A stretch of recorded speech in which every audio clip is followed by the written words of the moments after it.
Baik, terima kasih. Tepuk tangan untuk moderator kita yang luar biasa ini.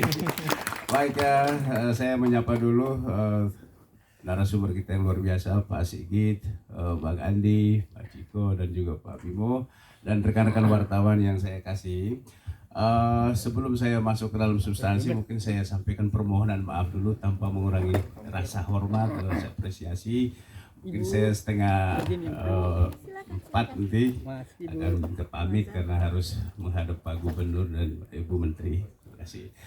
Baik, rekan-rekan media sekalian, tentunya dari Kementerian Pariwisata khususnya Ibu Menteri menyampaikan apresiasi yang luar biasa terhadap penyelenggaraan Jazz Gunung ini.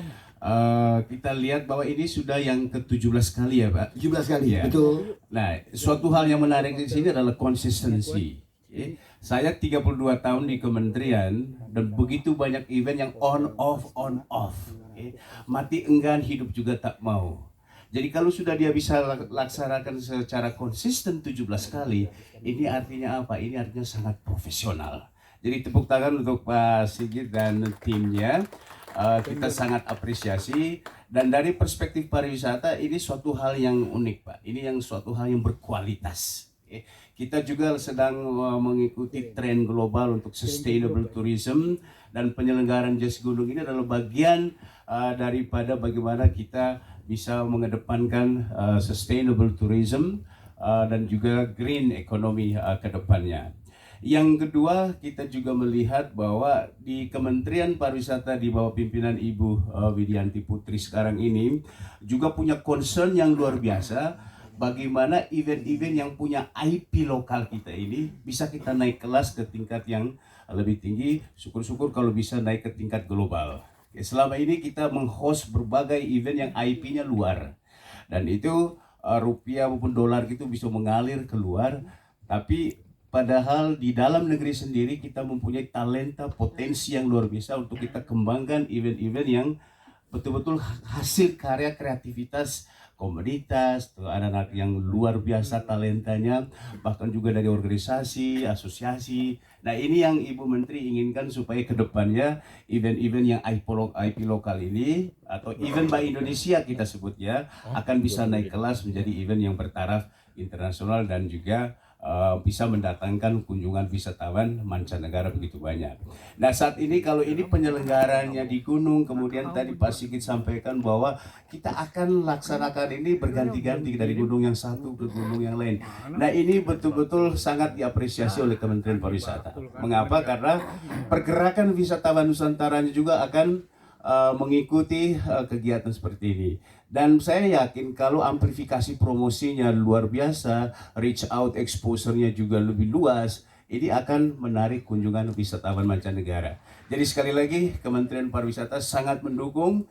Bahkan juga nanti yang Agustus itu saya sudah bicara juga dari negara, ayo kita lihat di mana kita bisa kolaborasi dan bisa chip in. Jadi sekali lagi kami sampaikan apresiasi. Terima kasih. Ya, terima kasih Pak Vincentius. Jadi sebenarnya ini lebih detail lagi Pak ya. Pak Vincent dalam hal ini sebagai Kementerian Pariwisata, mewakili Kementerian Pariwisata, sebenarnya konkretnya dukungan atas Jazz Festival seperti Jazz Gunung ya, seperti yang Bapak bilang tadi bahwa menarik karena konsepnya dari gunung satu gunung ya kan. Nah, jadi dukungannya itu sebagai salah satu alat promosi pariwisata Indonesia tentu saja. Ya. Seperti apa Pak konkretnya? Tadi kita udah ngobrol tadi sebelum acara kita udah ngobrol mengenai Jazz Gunung BRI Jazz Gunung Series ketiga di Ijen, Pak Sigit, bahwa itu tadi kemungkinan ada kolaborasi Pak Vincent dan Ivan Nestorman. Jadi apa Pak? Iya, terkait dengan dukungan, sebetulnya ada beberapa skema dukungan dari Kementerian Pariwisata. Mungkin saya kategorikan ada 3 skema. Yang pertama yang paling pasti itu adalah amplifikasi promosi. Jadi Kementerian Pariwisata akan menggunakan semua channel media promosi kami, bahkan juga termasuk LED Videotron yang di Patung Kuda itu bisa kita manfaatkan untuk bisa expose kepada masyarakat luas sehingga nanti level of attendance-nya mungkin jauh lebih banyak. Begitu juga media sosial yang kita punya. Yang kedua tentunya sarana prasarana. Jadi kalau kita bisa bicara soal bahasa birokrasi, Pak, kita akan melihat komponen-komponen yang sekiranya bisa kita pertanggungjawabkan untuk didukung, ayo kita dukung. Apakah panggung, apa lighting, apakah line up artis, itu. Jadi ada beberapa komponen yang bisa kita dukung. Tetapi sekali lagi di tengah-tengah efisiensi dan penghematan seperti ini, tentunya juga kami tahu diri kira-kira sejauh mana kita bisa support. Dan yang ketiga juga paling pasti adalah doa, supaya event ini berjalan dengan lancar dan sukses, apalagi di gunung. Jangan sampai ada nanti yang kedinginan dan lain-lain. Jadi kita harapkan supaya ini berjalan lancar dan sukses. Ya, terima kasih Pak Vincent. Kita aminkan ya dukungannya ya. Alhamdulillah Pak. Jadi next mulai dari kapan ya? Jangan langsung ya, langsung tahun ini ya juga. Dan ini sudah keempat kali kami mendukung event Jazz Gunung ini. Sudah 4 kali. Ya, oke. Kalau gitu langsung berpindah kepada Bapak Sigit Pramono sebagai founder dari sekarang namanya BRI Jazz Gunung Series ya. Dari Jazz Gunung Indonesia. Waktu itu Pak Sigit adalah menjadi founder bersama-sama dengan almarhum Jaduk Ferianto dan Mas Butet Kertarajasa. Maaf, Mas Butetnya juga berhalangan hadir ya kali ini. Jadi Pak Sigit ya, mungkin perlu diterangkan ke teman-teman wartawan di sini mengapa memilihnya justru musiknya jazz, Pak, dalam format festival pula di 17 tahun yang lalu. Baik, sebelum saya tanggapi langsung, saya pertama kali menyampaikan terima kasih kepada Bapak Vincentius selaku Deputi pengembangan event ya di Kementerian Pariwisata. Ya. Saya mengucapkan terima kasih juga kepada Bang Andi, dan saya ceritakan kenapa tiba-tiba ada Bang Andi di sini. Dan juga Mas Ciko dan Pak Bimo yang beberapa tahun sudah mendukung kami melalui IV. Ya. Teman-teman media yang saya hormati dan yang jelas saya tunggu kedatangannya di Bromo. Kira-kira saya mulai 20 tahun yang lalu itu saya didekati oleh Pak Witer Konta. Ya. Waktu saya masih di BNI, Pak Witer Konta udah pergi kemana-mana untuk mendapatkan sponsor, tapi waktu semua menolak. tahun 2000 tadi ya, tahun 2000, iya, itu baru krisis Pak. Tiba-tiba ada orang gila saya sebut mau bikin festival jazz. Semuanya tidak mendukung. Kebetulan saya waktu di BNI saya sedang merebranding BNI, ya. Saya memerlukan cara komunikasi yang baik melalui musik, melalui jazz, gitu ya. Jadi itu ceritanya. Terus 4 tahun berselang, 3 tahun berselang itu saya pikir-pikir lagi ini singkatnya setelah 4 tahun sukses tuh, ya. Jawa Jazz ya kan, Ya. Jalan. Saya pikir-pikir ini kalau Pak Peter Gonda aja bisa bikin jazz, mungkin saya bisa bikin juga ini. Nah, cuman saya kalah modal. Jadi kalau Jawa Jazz itu jazz konglomerat, kami jazz UMKM lah. Kami bikin di gunung. Kita mulai menyelenggarakan di gunung dengan konsep itu sebetulnya karena sebelumnya saya fotografer juga. Ya. Jadi saya ingin menggabungkan antara keindahan yang dinikmati wisatawan melalui mata dan juga telinga. Ya, jadi musik dan fotografi dan landscape yang indah di Bromo. Ya, itu konsepnya. Sehingga waktu itu kami termasuk penyelenggara jazz yang pertama kali menyelenggarakan jazz di tempat terbuka. Umumnya jazz kan selalu di gedung, di tempat-tempat untuk konser ya. Kami menyelenggarakan di tempat terbuka dan langsung yang paling tinggi di Indonesia kan di ketinggian 2000 meter di atas permukaan laut. Ya. Jadi bagi yang belum pernah jangan lupa bawa pakaian hangat. Sana nonton jazz ya. Serasa nonton jazz di Eropa. Karena kadang-kadang bisa 7 derajat, 6 derajat ya. Jadi memang dingin sekali ya.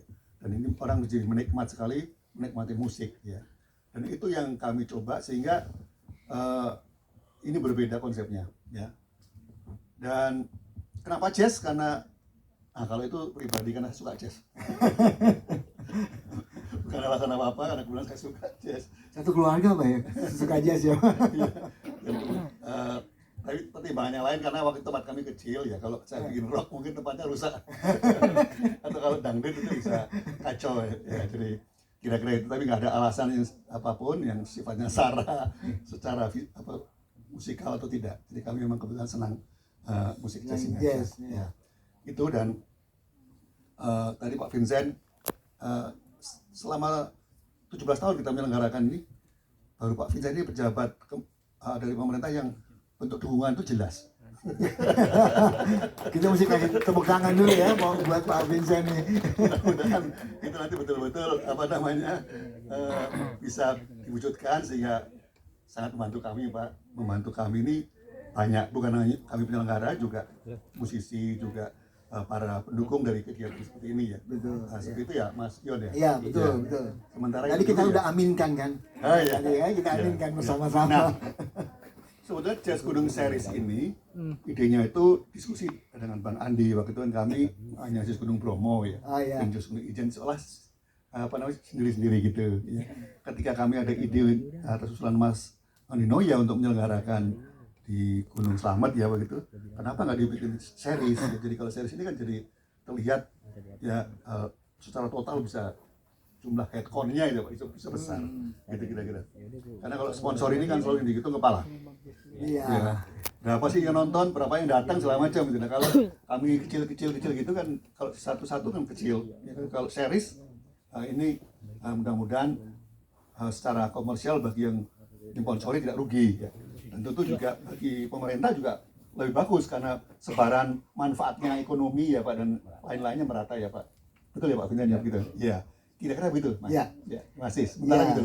Oke, Karena ini pasti. Bang Andi juga mau pamit duluan juga. Iya nih, iya betul betul. Tapi sebenarnya sejauh ini satu lagi Pak untuk Pak Sigit, sebenarnya apakah sudah terlihat, tentu saja sudah terlihat ya 17 tahun Pak, bukan waktu yang sebentar ya.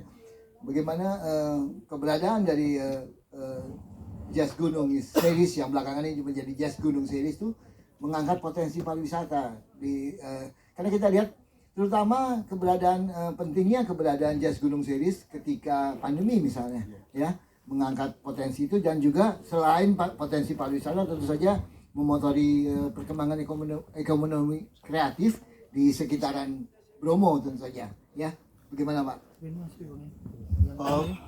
Sudah kami contohkan di Bromo ya. Ya Kalau kita menjalankan di Bromo ini yang selain yang mendapat manfaat itu, kalau kami sendiri kami punya ada resort juga ya. Resort kami udah penuh dengan untuk sponsor, untuk apa namanya artis, untuk musisi dan sebagainya ya. Sehingga yang kita sisa untuk terjual secara komersial itu udah tinggal sedikit. Ya. Sebetulnya yang memanfaatkan adalah hotel-hotel yang di sekitar kami. Ya. iya. Hitung-hitungannya begini, kalau kita 2000 penonton yang hadir itu, Ya. itu memerlukan akomodasi 1000 kamar, Ya. ya kan? 1000 kamar, kami cuma punya 80, ya kan? Ya. Di sekitar Bromo itu mungkin sekitar total mungkin 500-an kamar. Yang lain ke Probolinggo, Pasuruan, Malang, hotel penuh semua. Belum homestay yang rumah penduduk sebagainya itu penuh juga. Ya. Ya. Itu hitungan lagi nanti pemilik jeep, pemilik kuda, ya, Ya. warung-warung kecil semuanya mendapat manfaat. Ya. Jadi ini sudah seperti ya komunitas, artinya ya ini festival yang melibatkan komunitas langsung maupun tidak langsung. Ya. Ya. Ditambah lagi tahun ini kami akan meningkatkan kemanfaat ini dengan cara karena kami selenggarakan hari Sabtu yang selisih 1 minggu kan. Ya. Kalau dulu kan kami Sabtu Minggu gitu ya. Ini hari malam Minggu dan malam Sabtu dan Sabtu, sehingga di antara hari-hari ini kita akan isi dengan pameran UMKM ya. Ya, Kemudian pameran seni kami didukung oleh ISI Yogyakarta, kami ada pameran seni juga dari Yogyakarta, ada dan semua kegiatan yang kaitan dengan seni budaya kita Ya. akan selenggarakan.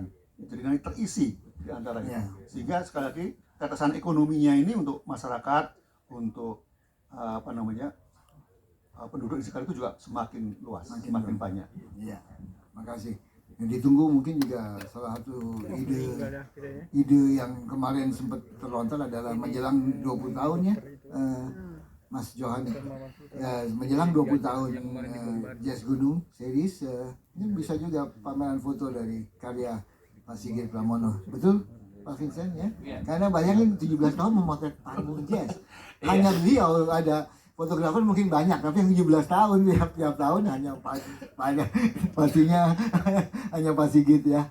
Itu mungkin kalau boleh saya tambahkan Pak, menyambung dari Ya. Pak Sigit tadi. Jadi dukungan lain dari Kementerian Pariwisata ini perintah Menteri juga bahwa kita akan turunkan tim untuk analisis dampak, Pak. Oke. Jadi berapa okupansi hotel yang ada di sekitar, terus dampak terhadap UMKM yang seperti itu apa, sosial budaya seperti apa. Jadi bahkan juga mungkin sampai kepada karbon yang dilepas, karbon footprint yang dilepas oleh pengunjung itu berapa dan bagaimana cara kompensasinya, apakah tanam pohon apa, itu sudah kita juga sudah mulai arah sana, Pak.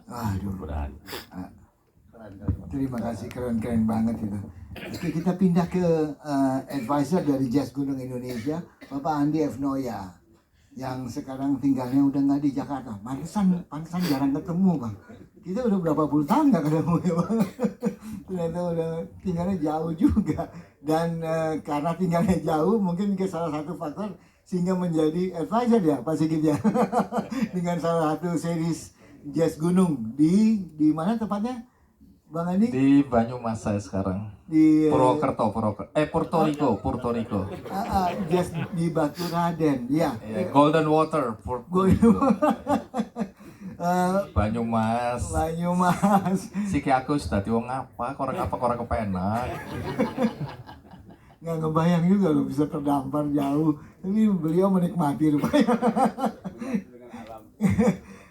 Bang Andi, Jazz Gunung Indonesia sebetulnya pertanyaan agak sama dengan Pak Sigit ya, yaitu bagaimana Anda melihat Jazz Gunung Indonesia sebagai pendukung sektor pariwisata dan ekonomi kreatif pada saat ini di daerah tempat tinggal Bang Andi saat ini ya. Tentu saja udah berapa tahun Bang kalau di 5 tahun saya. Kalau di Baturaden festivalnya sendiri? Oh, 2 tahun ya. 2 tahun ya. Dua kali. Kemarin kali. karena ada Golomori aja, jadi kesibukannya fokus ke sana karena itu kan internasional ya. Iya. Gimana itu Bang? Mengenai sektor pariwisata dan ekonomi kreatif yang terjadi dewasa ini di sana karena festival jazz. Ini moderatornya udah kehilangan pertanyaan ini kelihatannya. Dia bilang udah sama seperti yang itu. Kalau gitu sudah dijawab, terima kan kasih. Gampang banget.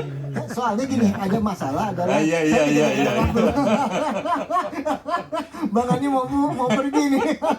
Enggak, bercanda. Jadi teman-teman, mungkin ada satu yang unik ya dari Jazz Gunung selain memang ketinggiannya tadi. Tapi kita bisa melihat bahwa selama ini kan jazz itu dianggap terlalu eksklusif ya. Kemudian segmentasinya ya sempit sekali ya, sedemikian rupa. Sehingga banyak orang-orang yang merasa dia bukan menjadi bagian dari kegiatan jazz ini. Padahal jazz kalau kita lihat musik kan sifatnya universal.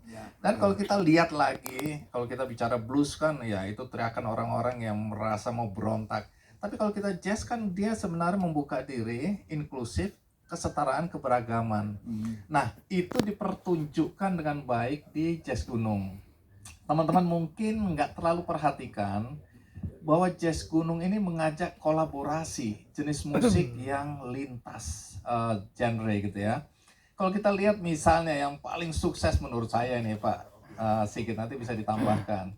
Ketika kita mengundang Didi Kempot, itu dahsyat sekali Didi Kempot aja yang tadinya gemeter mau terkencing-kencing dan dia terkaget-kaget melihat betapa respon dari penonton dan penonton menyanyikan lagu-lagu dia semuanya yang musiknya diaransemen oleh Mas Jaduk waktu itu ya. Lali opo pancen lali, waduh itu dingin-dingin dinyanyikan bersama-sama dengan aransemen musik jazz. Dan kemudian kemarin di Burangrang, jadi series ini ada salah satu di Burangrang di Lembang, lebih ekstrim lagi, ngundang Elvi Sukaisi. Nah, masih kenal Elvi Sukaisi? Berarti kita seumur. Dan di luar dugaan Elvi Sukaisi dalam usianya menyanyikan lagu-lagu dia dan semuanya happy. Nah, ini menunjukkan keberagaman, kesetaraan lintas genre tadi, jenis musik nggak jadi penting lagi, tapi bagaimana kita bersama-sama ya berkolaborasi tanpa ada sekat-sekat. Nah, di sini menarik sekali dan di Golomori sebenarnya dipertunjukkan ada satu tambahan yang diperkuat, yaitu eco-green-nya. Nah, bicara lingkungan, Pak Sigit termasuk boleh disampaikan nggak? Pak Sigit nanti yang sampaikan bagaimana rencana pemerintah itu membuat. Nah ini nanti kita bisa diskusi pariwisata. Pariwisata itu tidak boleh merusak alam. Demi komersialisasi merusak alam, dan Pak Sigit berdiri tegak untuk bilang hati-hati kita mengembangkan potensi yang ada di gunung-gunung, ya. Sehingga gunung bukan tempat wisata, tapi bagaimana kita menjaga kelestarian alam. Dan di Golomori itu dipertegas lagi. Nah, kemudian yang kedua adalah bagaimana kita jazz membuka diri juga bagi kesenian yang lain, yaitu sendratari atau tari, kesenian tari atau kesenian dan tari. Ingat nggak waktu kita di Jazz Ijen, kalau nggak, ya di Jazz Ijen Banyuwangi, itu Jazz Gunung mengundang teman-teman untuk menari gandrung. Karena di sana kan ada sewu gandrung atau gandrung sewu ya. Nah kolaborasi antara jazz, tari gandrung, dan kemudian kita mengundang sinden, maestro sinden itu siapa? Supina, apa siapa ya? Lupa. Butemu. Bayangin Butemu dalam usianya yang sudah ya sepuh banget itu diundang, dan kemudian penonton itu apa ya, merinding kita nontonnya, bagaimana dia nyinden diiringi tari, dan itu sebagai pembuka jazz Gunung Ijen waktu itu di Puerto Rico. Salah ngomong terus, Purwokerto. Saya hendak mengusulkan perubahan nama jadi Puerto Rico. Nah di Purwokerto itu di Baturaden Jazz Gunung Slamet itu tadi dibuka oleh maestro lengger kita, lengger lanang, yaitu Mas Rianto yang sudah mendunia ya. Nah ini kolaborasi antara musik jazz. Jadi ini hanya untuk menunjukkan bahwa ini nggak eksklusif. Kita membuka diri untuk kolaborasi dan dengan Prancis. Ya, kita juga mengundang musisi-musisi internasional datang dengan ciri khas musik lokal mereka. Walaupun tadi disebutkan juga bahwa sekarang mungkin sudah tidak lagi, tapi lebih ke kontemporer ya.